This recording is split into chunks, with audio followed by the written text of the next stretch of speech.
Assalamualaikum warahmatullahi wabarakatuh. Apa kabar semua? Semoga semua diberikan kesehatan dan rizki yang banyak oleh Allah Subhanahu wa Ta'ala dan dijadikan orang-orang yang beruntung di dunia dan bahagia di akhirat. Amin amin ya robbal alamin. Kali ini kami akan membawakan kisah saat Ki Ageng Gribik pergi ke Mekah dan membawa oleh-oleh kue apem Mekah. Kisah ini diambil dari website mojo.com. Simak video ini sampai akhirnya ya biar tidak salah paham. Sebelum melanjutkan jangan lupa sodakoh like, share, subscribe, dan beri komentarnya gratis untuk teman-teman semua dan aku doakan semoga diberikan umur panjang dan rizki yang lebih banyak lagi amin.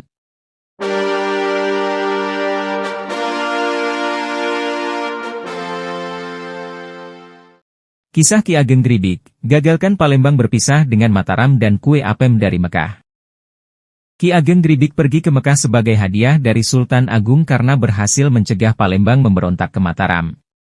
Dari perjalanannya ia membawa pulang berbagai oleh-oleh, salah satunya berbentuk kue apem atau apam. Ia lantas membagikan kue itu ke para santrinya sembari memerintahkan mereka melafalkan sebuah kalimat berbahasa Arab.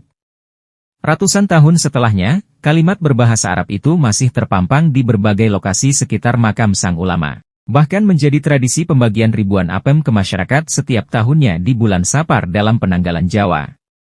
Sebuah tugas diplomasi dari Sultan Agung. Memasuki area makam, pengunjung harus melewati sebuah jalan di sela pemakaman umum sebelum menemukan sebuah pendapa besar dengan cungkup kayu kecil di bagian tengah. Di dalam cungkup itulah terdapat nisan Ki Ageng Gribik dan Nyi Ageng Gribik. Ratusan tahun sebelumnya, di Istana Mataram, rasa risau melanda Sultan Agung karena salah satu fasal Mataram di Sumatera yakni Kesultanan Palembang hendak memisahkan diri. Raja itu lantas berdoa dan setelahnya ia melihat suatu pulung jatuh di daerah Jatinom. Sultan Agung memutuskan mendatanginya.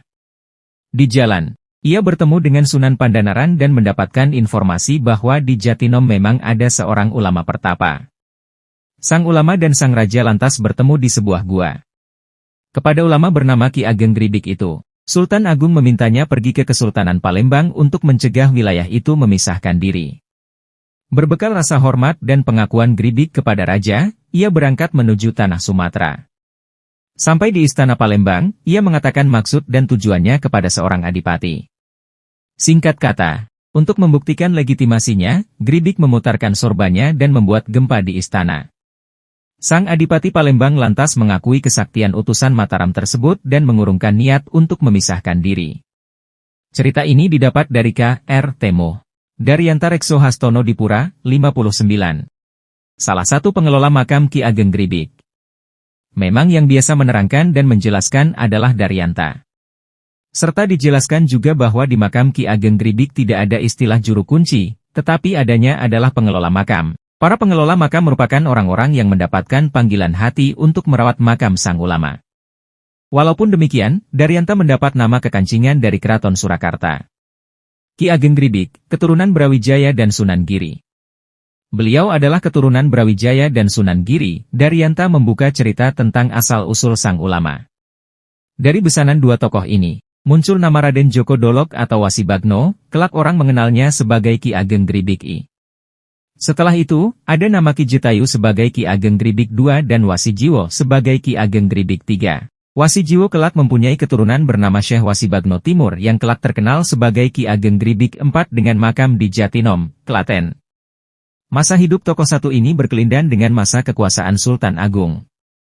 Selain itu, Gribik IV juga berhubungan dengan Sultan Agung lewat istrinya, Raden Ayu Winongan, yang merupakan adik Raja Mataram tersebut. Daryanto mengisahkan bahwa Gribik IV merupakan penyebar agama di daerah sekitar Jatinom pada masanya. Walaupun demikian, sosok ini tidak mendirikan pesantren khusus. Para santri Mbah Ki Ageng Gribik itu santri kalong, tidak menetap. Jangankan pesantren, rumah saja beliau tidak punya, terang Daryanto. Bagi beliau, rumah itu tidak penting, yang penting adalah menyiarkan agama, lanjutnya. Ki Ageng Gribik dan tradisi Yakowiu. Lalu, bagaimana Ki Ageng Gribik atau Syekh Wasi Bagno Timur bisa begitu identik dengan tradisi Yakowiu di Jatinom, Klaten? Sebuah tradisi pembagian apem kepada masyarakat setiap bulan Sapar dalam penanggalan Jawa. Alkisah, setelah sukses dengan misi diplomasi ke Palembang, Sultan Agung menawari Ki Ageng Gribik IV berbagai jabatan sebagai hadiah. Namun, berbagai tawaran itu ia tolak. Belakangan, oleh Sultan Agung, ia mendapat hadiah untuk naik haji. Dari Tanah Suci, sang syekh membawa oleh-oleh berupa 3 hal yaitu air, tanah, dan penganan. Daryanta menyebut kejadian ini terjadi tahun 1619. Setibanya di Tanah Jawa, Gribik IV mengumpulkan santri-santrinya dalam suatu majelis. Ia lantas membagikan penganan oleh-oleh tadi ke para santri sembari meminta mereka memohon kekuatan lewat doa dalam bahasa Arab, yakni Ya Qawiyu, Ya Aziz, Qawina wal Muslimin, Ya Qawiyu warzukna wal Muslimin yang artinya kurang lebih, berilah kekuatan kepada kami segenap kaum muslimin. Dari doa tersebut kemudian lahirlah tradisi Ya Qawiyu yang diambil dari bagian akhir di doa tersebut. Sebagai sebuah cerita lokal, penuturan Daryanta tentu sulit membandingkannya dengan versi sejarah akademis. De Graaf dalam kerajaan Islam pertama di Pulau Jawa hanya menyebut kemungkinan bahwa daerah Jatinom sudah menjadi tempat ziarah umat Islam pada abad 16. Ia juga turut menyinggung perayaan religius tahunan dengan melemparkan kue apem ke para pengunjung. Jadi tempat wisata religi. Keinginan Palembang memisahkan diri dari Mataram juga jarang disinggung dalam berbagai literatur. Dalam catatan-catatannya, De Graaf menggarisbawahi pasang surut hubungan Mataram-Palembang lebih karena pengaruh kebijakan politik company. Dalam puncak kekuasaan Mataram, De Graaf menyebut nama penguasaan Demak di masa Sultan Agung, Tumenggung Suranata, sebagai pihak yang mendapat tanggung jawab memelihara hubungan dengan Palembang. Puncak kekuasaan Mataram juga menyebut nama Syekh Manganti sebagai sosok yang mengislamkan Gribik, tanpa menyebut angka. Jika memasukkan nama ini di Google, akan muncul hasil bahwa ia merupakan tokoh penyebar Islam di Malang dan bertautan dengan sosok bernama Gibik atau Gribik. Narasi ini agak cocok dengan versi Daryanta bahwa Raden Djoko Dolok atau Wasibagno makamnya ada di desa Gribik, Malang.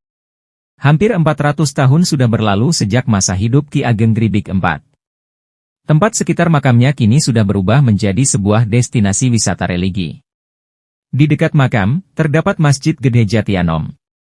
Belakangan saya tahu area terbuka di bawah makam Ki Ageng Gribik sebutannya, Ororo Sendang Pelampean. Tempat ini berperan penting dalam pelestarian kisah Ki Ageng Gribik IV karena menjadi tempat perayaan Ya Qawiyu. Perayaan ini berlangsung setahun sekali setiap bulan Sapar dalam penanggalan Jawa dan bertepatan dengan Haul Ki Ageng Gribik IV. Dalam perayaan ini, bertonton apem akan dibagikan ke para pengunjung.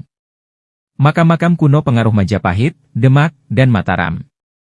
Lafal, Ya Qawiyu, juga tidak hanya bertahan dalam bentuk perayaan tahunan melainkan turut menghiasai berbagai tempat di sekitar makam. Kalimat ini bisa ditemukan misalnya di gapura perkampungan sekitar. Penjaga makam juga menjual apem Ya Qawiyu bagi para peziarah atau pengunjung. Memasuki area utama makam, terdapat himbauan untuk jalan jongkok. Cungkup berisi nisan Ki Ageng Gribik IV dan Nyi Ageng Gribik berada di tengah area di bawah sebuah joglo kecil. Kain putih menyelubungi kedua nisan dan sebuah bangunan kayu berwarna senada melindunginya. Tempat ini mengalami renovasi besar-besaran pada tahun 1908 di masa pemerintahan Pakubuwono X, begitu sebut Daryanta. Di komplek makam ini sendiri terdapat banyak makam-makam kuno. Bentuknya ada yang dipengaruhi kebudayaan Majapahit, Demak, dan Mataram, demikian sebut Daryanta. Pria itu juga berkisah bahwa makam Ki Jetayu atau Ki Ageng Gribik II dipercaya berada di komplek ini. Sayang belum ada yang menemukan keberadaan makam tersebut. Mengenai bangunan musala di dekat sungai, Daryanta mengatakan bahwa itu merupakan tempat Ki Ageng Gribik IV melakukan salat musala untuk melestarikan peninggalan sang syekh dari masa silam. Terkait pengelola makam, Daryanta bilang bahwa jumlahnya tidak sampai 25 orang. Mereka inilah pihak utama yang menjaga keberadaan makam Ki Ageng Gribik dan kegiatan-kegiatan di sana, termasuk menjadi semacam tim inti dalam tradisi Ya Qawiyu. Terima kasih, semoga bermanfaat. Wassalamualaikum warahmatullahi wabarakatuh.